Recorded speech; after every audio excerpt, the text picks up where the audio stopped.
নমস্কার শ্রোতা বন্ধুরা, আপনারা শুনছেন জয়দীপের গল্পের আসর। আজ আপনাদের জন্য নারায়ণ গঙ্গোপাধ্যায়ের লেখা একটি ছোট গল্প, টর্চ। গল্পটি ভালো লাগলে অবশ্যই লাইক এবং সাবস্ক্রাইব করে চ্যানেলের পাশে থাকবেন।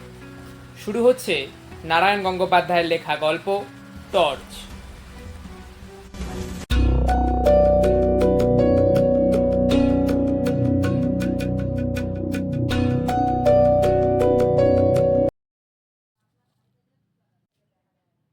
ইন্সপেক্টর রাজেশবাবু এসে দেখলেন নন্দবাবুর হাত পা মুখ কষে কাপড় দিয়ে বাঁধা।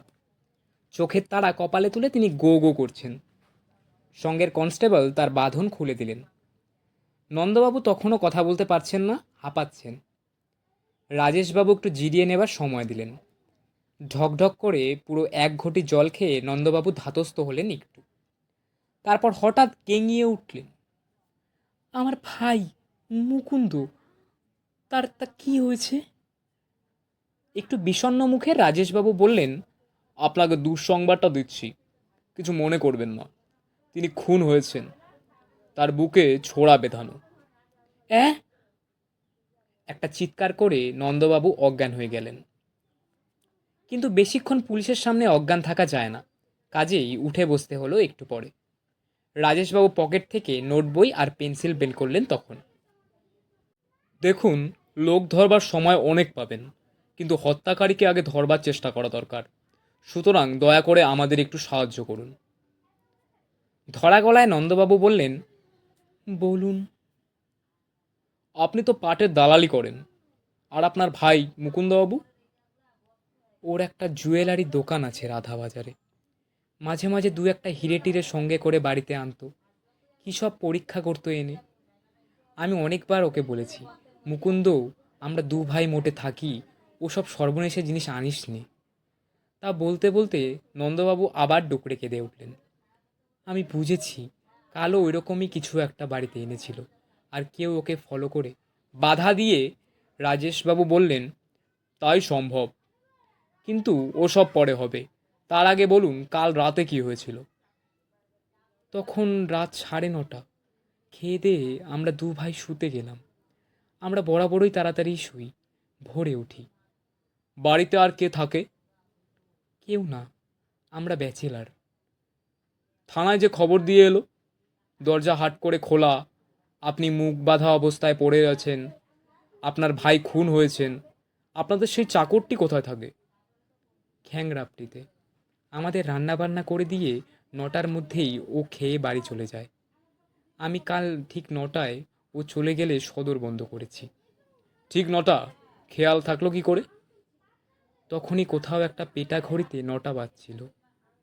ঠিক আছে, তারপর বলুন। তখন 10টা, 10:30টার বেশি নয়। আমার ঘুম এসেছিল।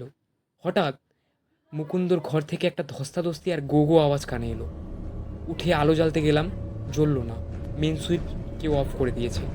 দীপকান্ত জানেন, যখন তখন কারেন্ট অফ হয়ে যায়। আমার বালিশের নিচে একটা ছোট্ট 2 সেলের টর্চ থাকে, সেইটে জেলে আমি মুকুন্দর ঘরের দিকে ছুটে গেলাম। একটু দাঁড়ান, মুকুন্দবাবুর ঘরের দরজা খোলা ছিল? বরাবরই থাকে, আমরা দু ভাই দরজা খুলেই ঘুমোই। মারাত্মক অভ্যেস, এ কাজ কখনো করা উচিত নয়। সে যাক, তারপর কি হলো বলুন। টর্চ ফেলে দেখি একটা মুস্কো জওয়ান লোক মুকুন্দর বুকে চেপে উঠেছে। সে গো গো করছে। আমি কিছু করবার আগেই অন্ধকারে কারা আমার উপর ঝাঁপিয়ে পড়ল, হাত মুখ বেঁধে ফেললো। আমি অজ্ঞান হয়ে গেলাম। যখন জ্ঞান হলো, কত রাত জানি না। টের পেলাম বারান্দায় পড়ে আছি। উঠতে পারলাম না, কিছু করতেও পারলাম না। ছটপট করে গেলাম সমানে। আবার জ্ঞান হারালাম। সকালে কখন যে বনমালী, মানে আমাদের চাকরটা এসেছে, আপনাদের খবর দিয়েছে। ভালো কথা। আপনাদের টর্চ কি হলো? ধস্তাধস্তির সময় আমার হাত থেকে ঠিকরে পড়ে গিয়েছিল জ্বলন্ত টর্চটা। ওই ঘরেই কোথাও নিশ্চয়ই আছে। হ্যাঁ, সেটাকে আমরা ও ঘরের একটা কোণায় পেয়েছি। এখন আর দু একটা কথার জবাব দিন। বাইরে থেকে আপনাদের বাড়িতে লোক ঢুকলো কি করে? সদর তো আপনি নিজের হাতেই বন্ধ করে দিয়েছিলেন। ওরা নয় খুলেই বেরিয়ে গেছে। কিন্তু ঢুকলো কোন রাস্তা দিয়ে?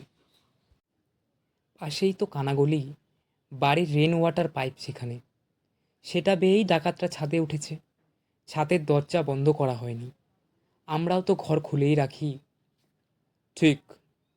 তাহলে মুকুন্দবাবু হিরে এনেছিল কাল? সেই রকমই বলছিল। কোন রানীর হিরে, খুব দামি, যাচাই করতে দিয়েছিল বোধহয়। সেই লোভেই।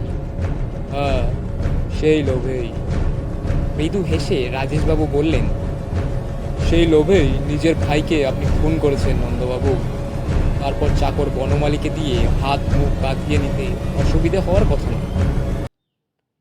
নন্দবাবুর মুখটা ঝুলে পড়ল হঠাৎ। কি বলছেন কি আপনি পাগলের মতো? নিজের ভাই মুকুন্দকে আমি খুন করব? লোভ নন্দবাবু, লোভ। লোভে মানুষ পশু হয়ে যায়। কিন্তু নিজেকে নিজেই ধরিয়ে দিয়েছেন আপনি। টর্চের কায়দাটা না করলেই পারতেন। নন্দবাবু হাঁ করে রইলেন।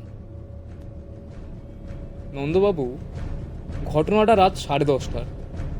বেলা 7:30 এখন। আপনার টর্চ এখনও পুরো তেজে জ্বলছে। কোনো ছোট 2 সেলের টর্চ অমন অলৌকিক ব্যাটারি থাকে না নন্দবাবু।